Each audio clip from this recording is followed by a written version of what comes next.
Hello everyone, welcome back to our channel. आप सबका स्वागत है आपके अपने YouTube channel my IVF journey पर। आज मैं आईवीएफ में ये अलग सा टॉपिक डाल रही हूँ। बस बच्चों के साथ जो है काम करते करते बिल्कुल भी टाइम का पता नहीं चलता। काफ़ी दिन हो गए जो है कोई भी व्लॉग मैं नहीं डाल पा रही हूँ। यही वजह है कि बच्चे जितने बड़े होते जा रहे हैं, मैंने सोचा था कि नहीं इतनी टेंशन नहीं होगी, लेकिन छोटे थे एक जगह लेटा देती थी और सब कुछ ठीक रहता था। लेकिन अब देखो बड़े हो गए तो कितनी सिक्योरिटी मुझे उनके साथ रखनी पड़ रही है। मतलब दूध अगर मैंने बॉईल करना, मैंने सारा काम फिनिश कर लिया, सिर्फ दूध बॉईल करने के लिए मुझे इतनी सिक्योरिटी ये रखनी पड़ रही है। वॉशिंग मशीन, चेयर्स, और फिर उसके बाद आगे मैंने स्टैंड भी रखा हुआ है कपड़ों वाला। ये देखिए, ये जो रास्ता है नीचे जाता है, अगर इधर चले गए तो नीचे चले जाएंगे, इधर चले गए तो यहाँ से नीचे, ऊपर सीढ़ियाँ हैं, हर जगह से खतरा है। और काफ़ी बार उस भैया को भी बोल दिया है, वो आ ही नहीं रहे हैं, तो फिर ये सिक्योरिटी मुझे रखनी पड़ती है। लेकिन बीच बीच में इनको देखना पड़ता है कहीं गिर ना जाए, एक दूसरे को मारे ना, लग ना जाए कुछ भी। तो ये सारी सिक्योरिटी जो है ये मैंने इसीलिए की हुई है। और ये किचन बस अपना जो है दूध वगैरह बॉईल करके, और देखिए बातों ही बातों में दूध भी बॉईल हो गया। एक साइड पे मैंने दूध रखा हुआ था और दूसरी साइड पे भी रखा हुआ है, तो बस एक साइड से तो उबल गया, अब दूसरी साइड से रह गया है। तो देखिए, ये देखिए इसने अपना नीचे का ड्रॉर खोल लिया अलमीरा का।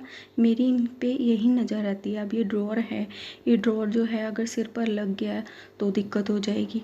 तो ये इन चीज़ों की वजह से ही बस समझ में नहीं आता। और आज मैं आपको अपने प्लांट्स भी दिखाती हूँ।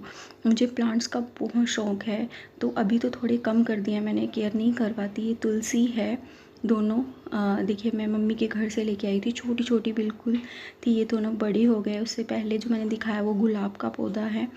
पहले तो उसमें नहीं आते थे, लेकिन अब जो है उसमें फूल भी आने शुरू हो गए हैं। इसको क्या बोलते हैं, आई थिंक से सदाबहार बोलते हैं, आई थिंक। और ये जो है गेंदे का है।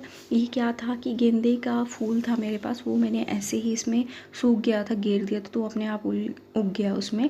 उसके बाद जो है मैंने दिखाया वो है नींबू का, वो भी मैंने ऐसे ही बीज गिर दिए थे अपने आप।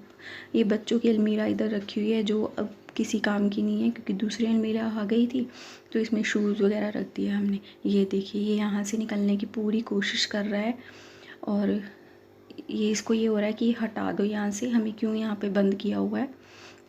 ये देखो, इसने तो रोना ही शुरू कर दिया। राम जो है वो तो फिर भी थोड़ा शांत रहता है, वापस चला गया, लेकिन इसने, ये देखो मेरी सारी की सारी सिक्योरिटी जो है ये मैंने कैप्चर बीच में करना ही, मतलब अंदर चली गई, मैं दूध को बंद किया, उस किचन बंद की, देखा तो इतने में ये निकलने की कोशिश कर रहा था। और देखो ये सारी सिक्योरिटी बच्चों के साथ मुझे तो समझ में नहीं आता मैं क्या करूँ, क्या रखूँ इसमें।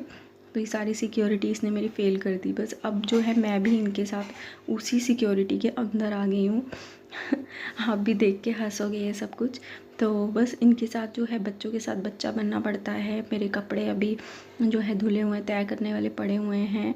तो ये सब करते करते बच्चों के साथ टाइम कब निकल जाता है मुझे बिल्कुल भी पता नहीं चलता। तो ऐसे ही चलता रहता है पूरा दिन। ये राम को देखो, ये तो मेरे साथ फिर भी खड़ा रहता है। शाम तो अपना टॉयज़, उसको कोई भी, उसको टॉयज़ तो अच्छे लगते ही नहीं। उसे कोई घर के बर्तन दे दो, चम्मच, गिलास, कटोरी, ऐसी चीज़ें उसको अच्छी लगती है। अब मैं इनको रूम में ले आई हूँ, खाना खिला रही हूँ इनको, क्योंकि उधर जो है डर लगता है। फिर भी आपने देखा ही, आप पोइम देखेंगे, पोइम देखते देखते जो अपनी ये कार भी अंदर ही ले आए ये गाड़ी। तो मतलब कि जैसे मैंने आपको दिखाया कि किस तरह से मैंने सिक्योरिटी में इन्हें रखा हुआ था। मतलब कितना मुश्किल हो जाता है दो बच्चों को संभालना और करना। और कई बार तो अभी इस वक्त जो है मेरा मन इतना सैड सा हो रखा है, कई बार तो मुझे इतना रोना आ जाता है दोनों बच्चों को देख के। मतलब कि कैसे बाहर भी नहीं निकल सकते, कुछ नहीं कर सकते, कोई हेल्प करने वाला नहीं है। मतलब कि इतना भी नहीं है कि अगर मैं कोई काम कर रही हूँ तो मैं 1 घंटा भी, कोई मेरे बच्चों को पकड़ ले, आधा घंटा भी पकड़ ले, एक कभी मन किया 1 घंटा पकड़ लिया, तबीयत ख़राब है नहीं पकड़ना, मतलब कि कोई ऐसा नहीं है कि घर में एक वाली बात है। तो मतलब इस तरह से बच्चों को, एक बच्चों के साथ मैनेज करना कितना मुश्किल हो जाता है। और मुझे पता है कि मैं किस तरह से बच्चों के साथ मैनेज करती हूँ। और मतलब समझ में ही नहीं आता कि मतलब सब ये कहते हैं कि अपने बच्चों को खुद संभालना पड़ता है। मतलब ट्विंस को लेके कम से कम ये तो होना चाहिए कि ट्विंस में से मतलब कि कैसे, मतलब थोड़ी सी हेल्प भी, बस क्या कहूँ, मैं कुछ कहना नहीं चाहती, मेरे पास कोई वर्ड्स नहीं है। बस ये सोच के हर दिन निकालती हूँ कि नहीं, ये हमेशा तो नहीं रहेगा, बड़े हो जाएंगे, अपने आप मैनेज हो जाएगा धीरे धीरे। लेकिन कभी कभी हार जाती हूँ, मैं थक जाती हूँ, क्योंकि कभी पीरियड्स हैं या कुछ है, खुद की तबीयत ख़राब है, फीवर है, हर चीज़ में मुझे खुद मैनेज करना पड़ता है। सिजेरियन के बाद 1.25 महीने से जो है मैं बच्चों को अकेले ही मैनेज कर रही हूँ, संभाल रही हूँ। बीच में कभी कभी पकड़ना ना पकड़ना वही एक बराबर है। ऐसा नहीं है कि हाँ मैं कोई काम कर रही हूँ तो कोई स्पेशली पकड़ रहा है, ऐसा बिल्कुल भी नहीं है। ये मैं ओपनली बोल रही हूँ, ऐसा बिल्कुल भी नहीं है। तो ये सब कुछ मैनेज करना बहुत ज़्यादा मुश्किल हो जाता है। और बच्चे जब तक बड़े होते हैं, और इस वक्त तो मेरी ऐसी हालत हो जाती है, आप आंखों के नीचे देख सकते हो मेरे डार्क सर्कल। ना रात को मेरे को नींद आती है, ना दिन में आती है, क्योंकि बच्चों के साथ इनका ही ध्यान लगा रहता है। क्योंकि मैं इनके साथ सोती हूँ, हस्बैंड बेड पे सोते हैं, मैं इनके साथ नीचे सोती हूँ। तो शुरू से ही जब से ये थोड़ा बहुत जो है रोल करना शुरू किया इन्होंने 3 मंथ से ही, तो 3-4 मंथ से ही, तो तब से मैं ही इनके साथ ऐसे सोती हूँ। तो मतलब इतना, मेरे पास तो कोई शब्द ही नहीं होता। अपने बच्चे हर कोई पालता है, मैं मानती हूँ, हर कोई बच्चा अपने ही आप मैनेज करता है, कोई किसी की हेल्प नहीं करता। लेकिन एक घर में रहते हुए कोई ऐसा भी नहीं होता कि कोई हमारी जो है इतनी सी हेल्प भी ना करें, और वो भी अपने बच्चे तो सभी के होते हैं, बराबर होते हैं।